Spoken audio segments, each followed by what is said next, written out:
Well, welcome to Google I/O 2016. It is so great to have you all with us here today. My name is Mike Procopio. I'm a software engineering manager on the Google Drive API team. And my name is Randall Sarafa. I'm a product manager at WhatsApp. So what we're here to talk to you about today is a feature we built into WhatsApp for Android, which lets you back up and restore your messages from Google Drive. And we're here to tell you a little bit about how that went and how that came together and some of the challenges we had with that. Okay. So kind of a high-level overview of where we're going here today. We'll take a look at messaging in general, right? And as well as the space where mobile devices are starting to proliferate significantly and usage has really hit an inflection point. Combined with cloud storage and Google Drive in general, we'll take a close look at how this works, including some technical details from both a product and engineering standpoint. Along the way, we did face several challenges. We'll look at some of those, what they were, both from the product and engineering standpoints as well. Taking a close look at the Drive API, and then followed by a live demo. So borrowing from Sundar's keynote yesterday, we truly are in the moment of mobile. Mobile is seeing massive adoption. Across the world, there are 3 billion connected users, and we are seeing over 50% of search queries coming from mobile. Some notes from Sundar's, the CEO of Google, Sundar's founder's letter from 2016. The mobile phone, more and more, is the remote control of our lives, and we're using these devices in ways that we didn't even think were possible as few years ago. Just advance for me. Mm-hmm. So also from Sundar, think about, it's not just messaging and communications, it's content generation, it's media generation. More and more, we're using these phones to take pictures. There was a tipping point when cameras started to show up on phones where the barrier to entry to actually taking a photo or 10 photos, which is much less than it used to be, right? So take a series of 10 photos. Sundar had noted that, and it's not hard to see how we arrive at this number, we could end up with 1 trillion photos taken across the world this year. That seems, when you start thinking about it, that's maybe 1 billion people taking 1,000 photos a year. If I'm doing my math right, so that's like 2 or 3 photos a day. That's not a lot. I take that many selfies in one day, so I'm clearly part of the problem here. Yeah, it's just a little slow. Okay. So when we think about messaging, what we're really thinking about is connecting people around the world, right? And the most fundamental way you can do that is by letting them text each other, and we've been doing that for years and years. But the messaging space has evolved. We now let people do much more than texting. We let them, send photos and videos. We let them, call each other over VoIP, and we let them do this on a wide variety of platforms, right? Obviously, with the goal of connecting people around the world, part of that goal means allowing everyone who has any kind of a phone really talk to one another. So what does this look like in the WhatsApp world? Well, how many people here, by the way, have ever used WhatsApp or are a WhatsApp user? Okay, great. So you are a very small fraction of our total user base. We've got over 1 billion people across the globe using WhatsApp. It's about 1 in 7 people on Earth using WhatsApp regularly. So pretty high number. We've got about 75% of those users on Android, and the rest of them are using one of our other supported platforms, which include iPhone, Windows Phone, and some older OSs like BlackBerry or some older Nokia platforms that we developed for. To give you an idea of how engaged those billion users are, they send a lot of messages. It's about 42 billion messages sent per day. So really, when we're thinking about WhatsApp, we're thinking about a product at scale. Of course, WhatsApp is more than just texting. It includes sending photos and videos, voice messages, location messages, contacts, and most recently, we let you now send documents on WhatsApp. So you can pick a document from your phone, you can pick one from Google Drive or another source. Pretty cool. Media actually represents a pretty significant portion of the messages that get sent per day. We've got 1.8 billion photos sent per day on WhatsApp, and we've got 250 million videos sent per day. So really high usage in terms of media.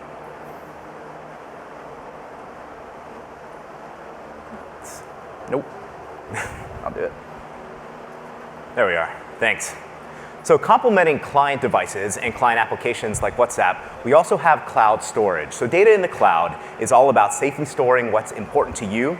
And an important part of this is the ability to access your data from wherever you're at. So increasingly, that means mobile devices. Once things are in the cloud, sharing and collaboration becomes easy and naturally expressed. In particular, sharing and collaboration around teams. And so more and more, we live in the cloud, and more, we're doing things via our mobile devices. Double click, there we are. So Google Drive is a cloud storage system that is focused on both enterprise and consumer users. It's a safe place for all of your files. It can store any type of file that you have, including some things that we may not usually associate as being file-like. So yes, photos, media, documents, spreadsheets, text files, CSVs, but also things like maps and sites and diagrams, things like that. Importantly, you can view it and increasingly interact with it. Not just view, but actually rich edit from anywhere across all sorts of client devices. Sharing with others is a key part of the value that Google Drive delivers. And then finally, as we'll see a little bit later, which is important to our integration, there is a large third-party app ecosystem with open and mature APIs. Double tap, come on. Thanks. So our joint mission then is to work together to preserve the memories of 1 billion users. So why did we do this in the first place? Well, fundamentally, WhatsApp doesn't store your messages. And what I mean by that is WhatsApp doesn't store your messages on our servers. Really, your chat history lives on your device. So all the messages you're sending, the media you're sending, it's all stored on your device and not somewhere else. So given that that's the case, it's important that if you switch devices or you lose your phone or you upgrade phones, you have the ability to preserve all the chat history that you have. So we thought for our Android users, the best way to do that would be to use Google Drive. And there's 2 reasons for that. First, turns out most Android users have a Google account already signed into on their phone.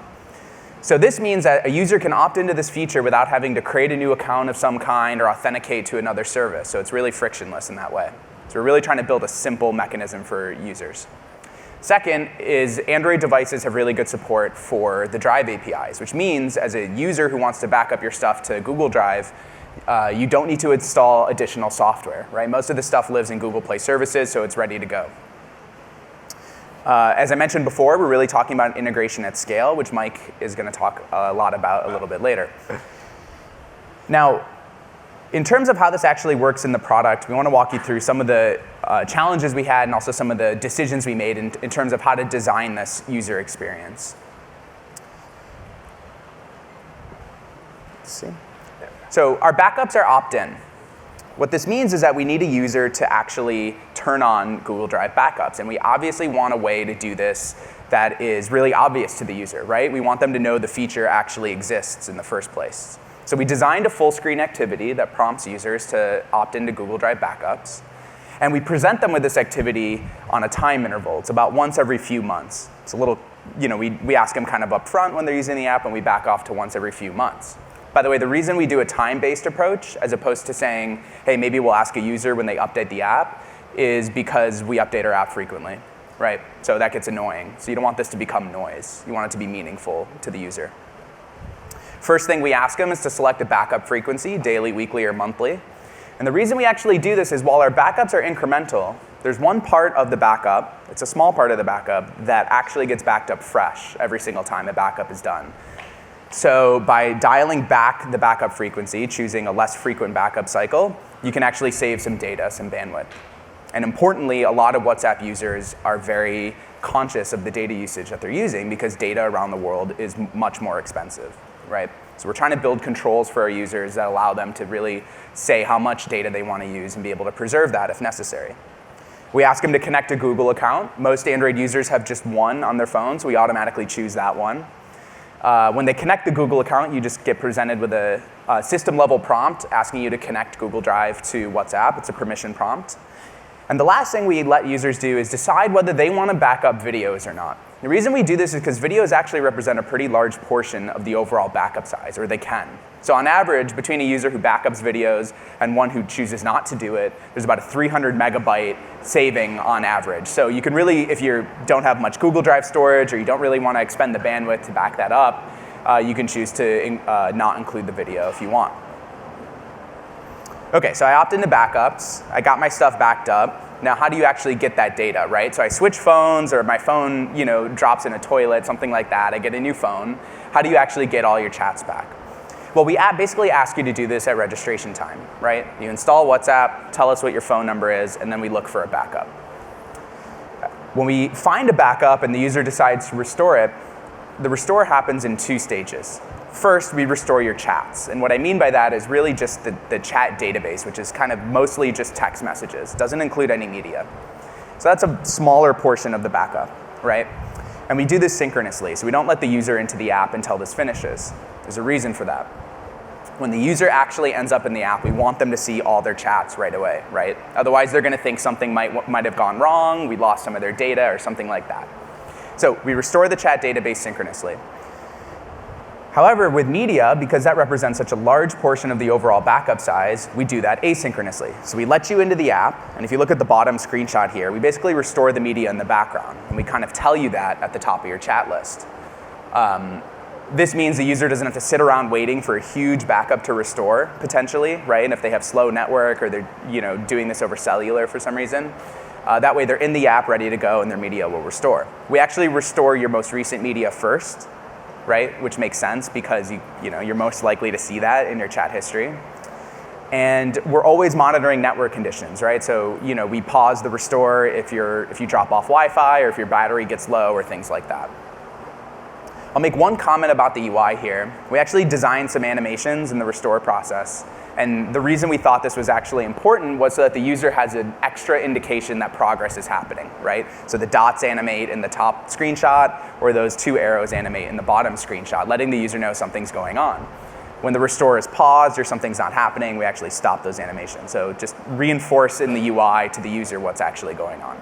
And from there, you get your chats back and you're ready to go. Thanks. Okay, so we've had a pretty clear look from on the product side for how this works, both in terms of backup and restore flows, which are the 2 main flows in this integration. Let's back up a little bit and from a higher level view and check out the architectural overview for how the overall system works. There we are. So, like all good architecture diagrams, first off, these colors I spent a lot of time on, so I hope that they work. All good architecture diagrams start with the storage services on the bottom, and kind of the clients at the top, and that's what we have here, right? So notice the Drive clients and the WhatsApp client on the top. The very bottom, you have both WhatsApp and Google Drive backend server technologies. So on Drive side, and we'll see this a few times in this integration, there's 2 key services involved in managing files, right? There's the service that handles binary file content, so the actual content of the file, and then all of the metadata, which is stored separately and optimized differently because it's a different kind of use case. So things like title and MIME type. Of course, there's a business logic on top of that and a good caching layer, probably many caching layers, the solution to all known computer science problems, and quite a few bugs, actually, cause quite a few bugs. One of the key things about this slide that influences our integration is this unified first-party and third-party Drive API. That's this section in the middle, and that's the team that I'm fortunate to work on. And what this is the programmatic entry point into Drive, traditional API. One of the key takeaways of this is that the same set of APIs, the exact same endpoints, and the exact same server infrastructure serves both first-party Drive clients like Drive on the web, Mac, PC, Android, iOS, Chrome OS, and the entire third-party ecosystem, including WhatsApp.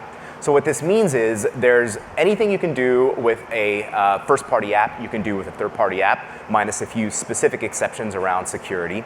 And so according to the diagram, WhatsApp client has their lightweight wrapper around Drive APIs. They're calling the exact same set of endpoints that we do. So when the user opts into backup, files will become uploaded via the entry points in the Drive API, go through several layers of caching, and then finally end up in our storage servers. Restore is the similar path on the way back out. Thank you. Let's take a look specifically at what a backup flow looks like, because this is a pretty brilliant engineering piece on behalf of the WhatsApp team, WhatsApp product and engineering team. So at the end of the day, we're making API calls against the Drive API. That's the methods that you see here on the left. Traditional create, read, update, delete, CRUD, RESTful API sorts of methods. These should probably these may look familiar. So first, we're going to look for backups. That's what this list is about, right? We're actually querying by title. We're looking for both the main folder that indicates a backup is present, as well as the media folder. Every backup has a file map which contains links to, it contains a list of the IDs of the files stored in Drive that match the media on the device. So we're basically looking for that. Once we find it, we read it in, and then we begin the backup. And what this means is doing a differential comparison between what's on the device and what was on the existing file map. So it's basically a diff, because one of the important things is we don't want to re-upload things we've already uploaded. Bandwidth conservation is critical for this use case. Finally, so we'll start uploading media items, we'll upload the message database, and we'll upload the new file map. And then something very important happens. This fourth line from the bottom, this properties insert call. Up to this point, the network connection could fail, the phone could disappear, and the user's backup would still be intact. This is a really sound, defense-in-depth, robust engineering on behalf of the WhatsApp client, because it means that only when we finally make this switch to the new file map, updating a pointer basically, do we actually, is the new backup in place. Finally, we'll do some cleanup and deleting the old files. Any items that are not on the device that were in Drive are also cleaned up. Restore flow is comparatively simple. Reads tend to be a little easier than writes. We look for a backup. If a backup is present, we can prompt the user, as we'll see in our demo. We'll get the contents of the file map to actually find the IDs, and then we'll begin background restoration of the user's media in the background, and then at that point, the user can begin using WhatsApp right away. Some quick technical details. I have a slide here. Randall has one as well. As far as HTTP libraries, we use HTTP URL connection on most modern devices. This integration, Drive Backup, is supported fairly on I think, Gingerbread. But for older devices, we will use the Apache HTTP library. Authentication is typically a very tricky area, but on Android, fundamentally what it comes down to is using OAuth 2, where you can get a token, which is available built-in Android APIs, and then finally you have to pass that token in a RESTful API call as part of a header. And then finally, rate limiting is important both in terms of client and server. Things can fail on the server, transient errors, that kind of a thing. So the client has robust retry with exponential backoff implemented. A few other technical details. So we actually use the HTTP API for Google Drive rather than the Drive Java SDK. The reason we do this is the SDK is kind of big, and that was pushing us up against our 64K method limit, so we decided to go with the HTTP API. It's also a little bit more flexible in terms of how we could design some of the calls that we were making. I also want to mention the backup window, right? When do we actually back up? And we do this to optimize, we choose a backup window that optimizes for whether the person's phone is going to be charged and connected to Wi-Fi. So we think, usually, that this happens at night, right? When you're sleeping. So you charge your phone at night. If you're at home, you probably have Wi-Fi. So we kind of optimize for that condition. So we basically say, we pick a 4-hour window, something, I think it's like 2 and 6 a.m., between 2 and 6 a.m. And we basically, for a given user, randomize when they'll back up. The reason we choose a random time for the user to back up is so that we don't really bring down Google servers by having a bunch of people, wake up at 2 a.m., have their phones wake up at 2 a.m., kick a backup off, right? This would be pretty bad. So we kind of choose a random window. That helps us really get where we want. And of course, we're always looking for network conditions, battery, et cetera, right? So we won't kick a backup off if your phone's battery is low. We won't kick one off if you're not in the right network condition. But once you are in those proper conditions, we'll just start the backup, right? So if I am asleep at night, my phone is dead, by the time I get to work in the morning and plug my phone into the charger, we'll just kick the backup off for that day at that time. So we're kind of flexible, actually, in that way. So where are we at today? So we fully rolled the feature out in January of this year. It took several months to actually roll it out completely, and we're going to talk about the rollout process a little bit later. As I mentioned before, we've got over 1 billion people on WhatsApp, 75% of them are on Android, and of our Android users, we have about 40% of them opted into Google Drive backups today. So pretty good numbers. That will likely continue to increase over time as people get prompted, as I mentioned, once every few months.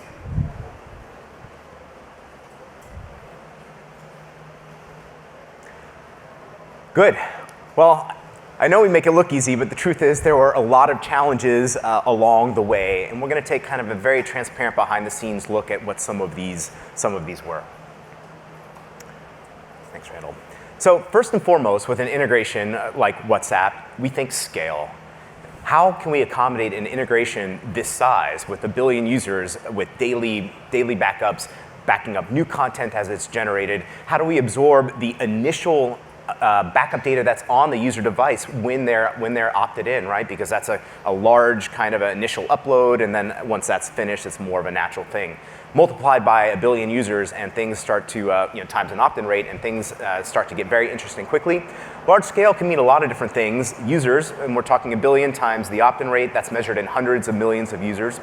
Drive API, queries per second. If you have that many users backing up at night, you're talking queries into the hundreds of thousands of uploads per second, which is pretty intense for any service. That takes a lot. It requires a lot of instances of Drive server backends. At the end of the day, Drive and the API and all the backends, it is a server. We're listening for requests on a socket. And any given JVM, any given task or instance can only handle so many. And so what do? We just start spinning up lots of these instances to kind of handle all the requests as they come in. And load balancing and kind of comes into play there. Also, not just in terms of the server production engineering, but the storage capacity matters. Both in terms of size of the item stored, which matters when we're writing file content to the binary kind of service, as well as raw number of items. So for all of these reasons, this is a super large scale integration that takes a lot of very careful planning. In particular, when we talk about capacity planning, we're talking about provisioning. And the conversation went a little bit like this. Somebody heard that we were working on a WhatsApp thing, as they called it, and they asked me how big it was. It was like, pretty big. And so at Google, we think pretty big. They're like, oh, it's like a Gmail. We can handle that. It's like, no, it might be bigger.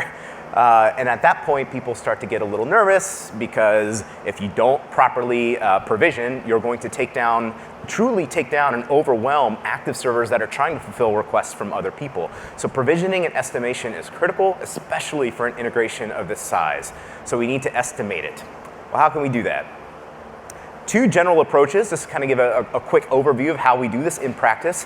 You can model it, right? You can model it from first principles. So you have a theoretical way to do estimates. Total of number of users times opt-in rate, number of files that every person has, number of files that each user generates over time on a daily basis. Different types require different resources. For example, videos get transcoded into multiple formats for playback on different platforms, so they'll impact us in different ways. So that's your model, and like all good models, there's some saying about this. They're useful to varying degree. What we find to be a little more reliable in this case is empirical observation. So we do a trial rollout with WhatsApp's beta users. They have an excellent beta program, and then we say that's a portion of the overall user base. Let's multiply it by that scalar factor. In our case, these two roughly agreed, and so that gave us good confidence that this is these are the resources that we need to provision.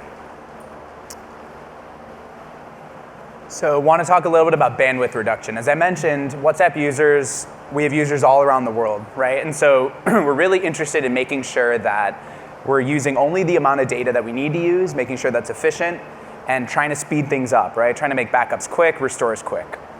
So one of the primary ways we do this is backups are incremental, right, for the most part. So this means that if I backed up a photo one day, I don't need to go and back that up the next time I go ahead and kick off a backup. Makes sense. One of the other ways we do this is we actually have byte-level resumes for uploads and downloads of every file. So if I'm uploading a photo and the connection drops and for some reason I don't finish it, I can actually just resume at the byte level that upload, right? Really efficient to do that. So this especially comes in handy with larger media files. If you think about a video that might be 16 megabytes, this type of thing actually comes in handy. We also optimize a lot of our API calls. So we do batch deletes for removed files, right? So a user goes and deletes a bunch of photos from a WhatsApp chat. The next day when we do the backup, we're going to need to delete those files out of Google Drive, so we batch those up and do it.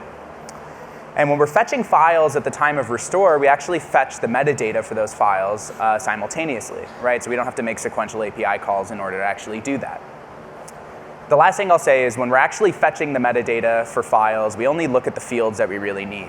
There are, I think, dozens and dozens of them, and we actually only look at about a handful, right? So we're actually optimizing how we're actually reading the metadata so that we can, again, optimize the API call for efficiency. All right. Another challenge is it has to be fast and it has to work. We call that performance and reliability. We have a saying, fast is our favorite feature. Speed matters. We are a service, right? We are designed to fulfill requests from all sorts of applications, often where a user is waiting. Speed actually counts. For backup, it's a little bit different. It's unattended, so typically between the hours of 2 and 6 a.m. in a backup window, sequential upload is okay. Speed is not as critical, but at the same time, we do want to be fast. Because while if we're slow, the device is still on, we're using Wi-Fi, we're using connectivity, that translates to battery. So we want to be as lean as possible, even on the server, even for an unattended use case. Restore is attended, the user is waiting. As we'll see in the demo, we're restoring our items, they're in the background, maybe the user is waiting for that content to be restored. So it's important to be fast. One way we can get around this is to parallelize downloads. It turns out that pulling bytes from concurrent streams works pretty well, scales well, and doesn't chew up any more CPU than you would expect from linear, and you get the expected, almost theoretically optimal speed up in terms of user perceived latency.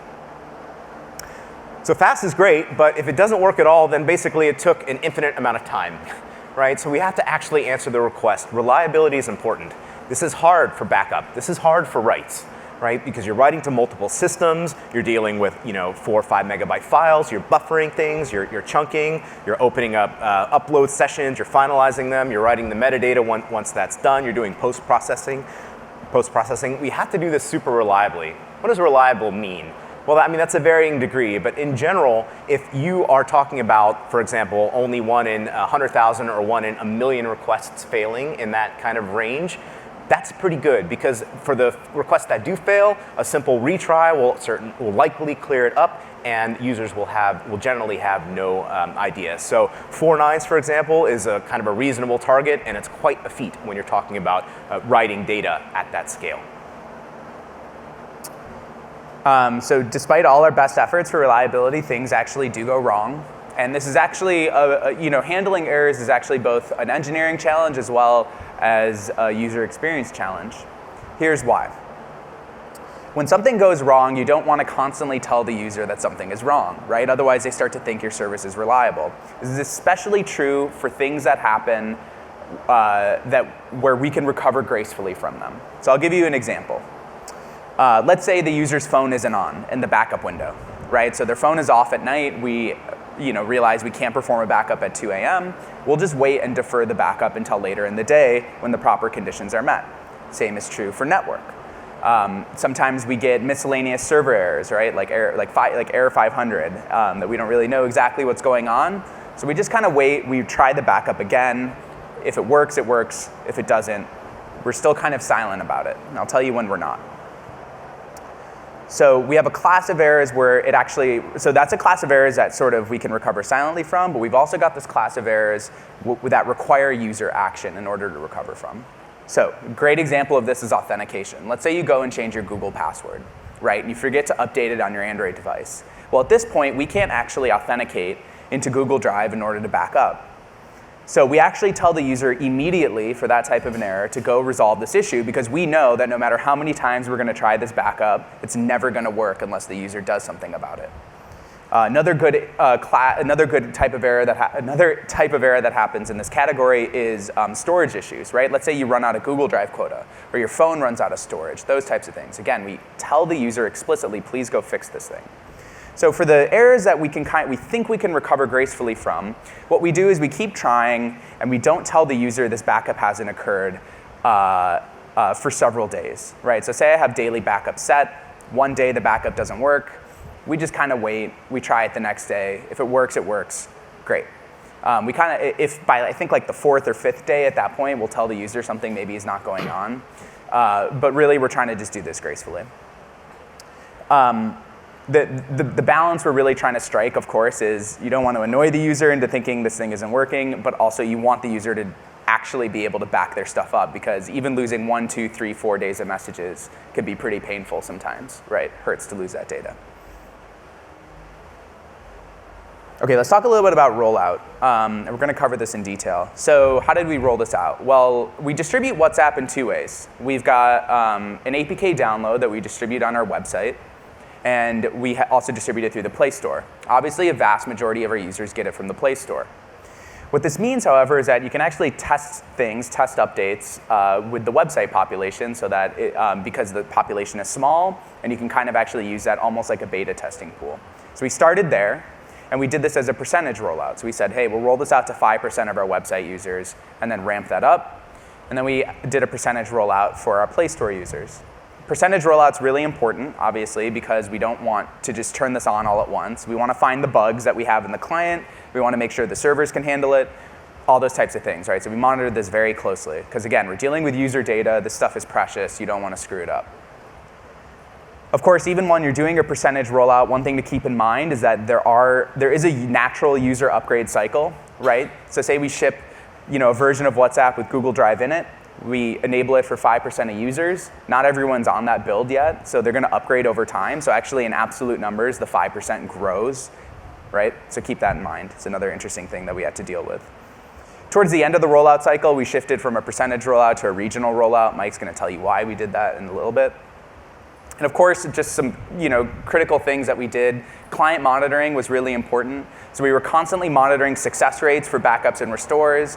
We were constantly monitoring, if a backup was failing, what type of error were we seeing, and this let us find bugs and make optimizations along the way to make all of this more reliable. On Mike's side, they were obviously doing a lot of server monitoring to make sure we didn't bring down Google servers, which we mostly didn't. And communication's key, right? So actually our teams communicated frequently. Every time there was a client change that we thought would affect the way the server would respond, we communicated that, and we still do that today. So communication, really good when you're dealing with this type of thing. Okay, so let's take a look at what the rollout actually looked like, and we'll speed things up here a little bit. This is an actual graph of queries to the Drive API from WhatsApp. So you can kind of see on the left, we had our preview rollout where we're kind of testing things out to see how things are scaling. Everything was working great. From that, we're able to understand how much provisioning we need. So there's kind of a quiet period while we allocate the resources, plan the rollout, and then we start gradually bumping things up. A couple of percent, 3% at a time. We wait for that, and we see how things behaved. And at some point, we were ready to do daily rollouts. And that's a section in the middle. Not a whole lot of sleeping right now. During this phase, 3% a day until it was basically done. There was an interesting point that we'll talk about here where we had to pause the rollout for some regions. We'll take a look why. And then after the new year, we resumed it. And then towards the end, we kind of have this natural linear-esque growth at full rollout. Next slide. So one quick look for one of the more interesting things that happened in the rollout. So data centers and services, there are lots of data centers around the world. They are not uniformly distributed. And what that means is that you have kind of local data centers where file uploads will go, but also at Google and many places, not all servers or services will run in every data center. Seems like it's fine, you just bounce the traffic back and forth, but it turns out to be interesting in the following scenario. So broadly speaking here, we have data centers on various continents. There's a data center that accepts upload kind of on the west of the Pacific, and there's a data center east of the Pacific that Drive runs in particular the metadata storage layer. What was happening was we were uploading the data to the local data center. That was great, super low latency, it was good. Post-processing around checksums had to be done in Drive because checksums are part of the metadata. To do that, we needed to do calculated checksum, you need the file content. Drive did not run in the local data center that the file upload service ran in. So what was happening was Drive was pulling all of the bytes across the Pacific from that data center. I mean, ultimately we're shipping bytes in a pipe, right, across an ocean. That pipe is very, very much limited, it's expensive to use, and if you saturate it, things like YouTube could start to be impacted. So we had to pause our rollout for the regions that were impacted, and here is what we did. The solution to this was we paused the rollout, we moved the post-processing in Drive, in particular the checksumming, into the same data centers associated with the regional uploads, right? So then all the post-processing was done. We didn't have to transfer, petabytes upon petabytes back and forth, and everybody was happy. We were able to gradually resume the rollout. that was a very interesting kind of scenario. Quick look at the API and ecosystem, and I think we're doing pretty well here on time. We'll have time for a demo here. So the Drive API has been around for almost 10 years now, and next slide for me, please. And it very powerful and expressive. It can do a lot of things that you would expect around file management, uploads and downloads, of course, applicable to our use case, revisions, listening for changes on a file or a folder or drive-wide, full programmatic management of sharing and permissions, applicable to this integration, the use of custom third-party properties, push notifications, and as we noted before, the first-party Drive clients, so Drive on web and Android, iOS, everything, all use the same set of APIs.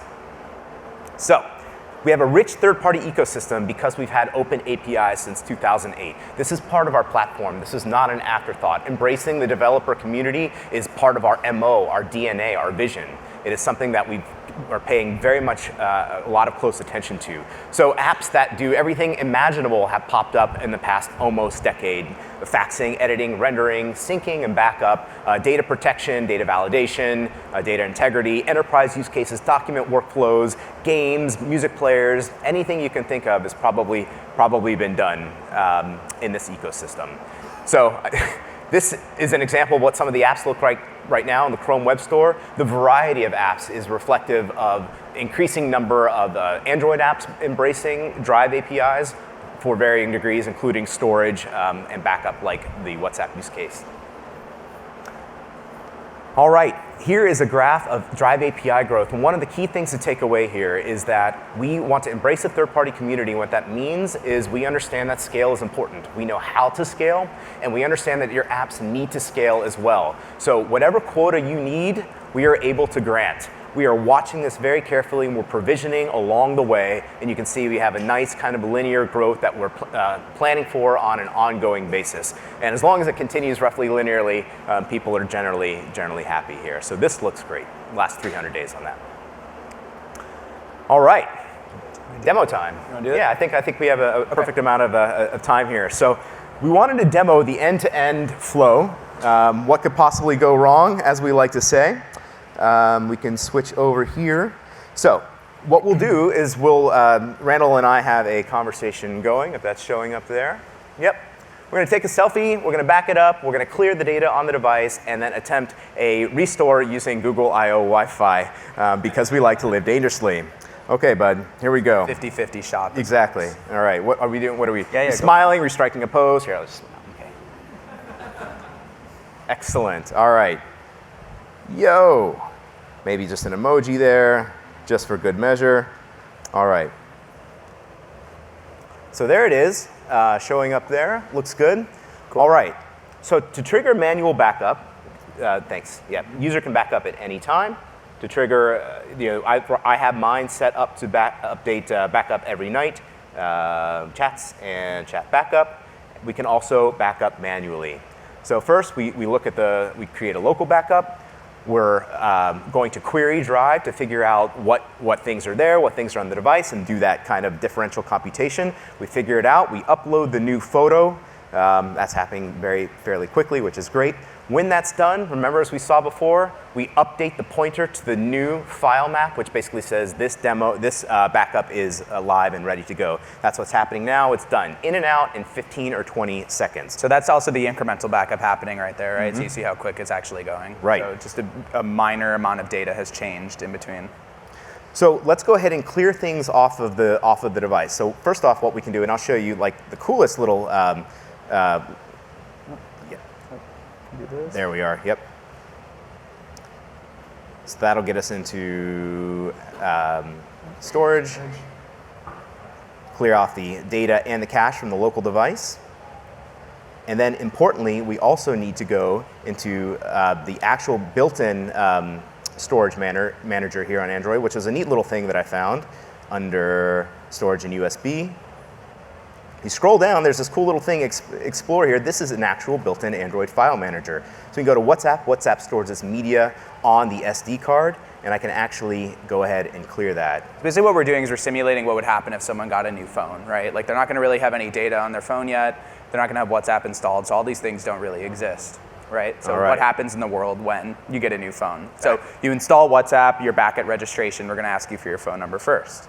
So we are officially now in a kind of a zero state, cleared off everything. As Randall said, we'll uninstall it.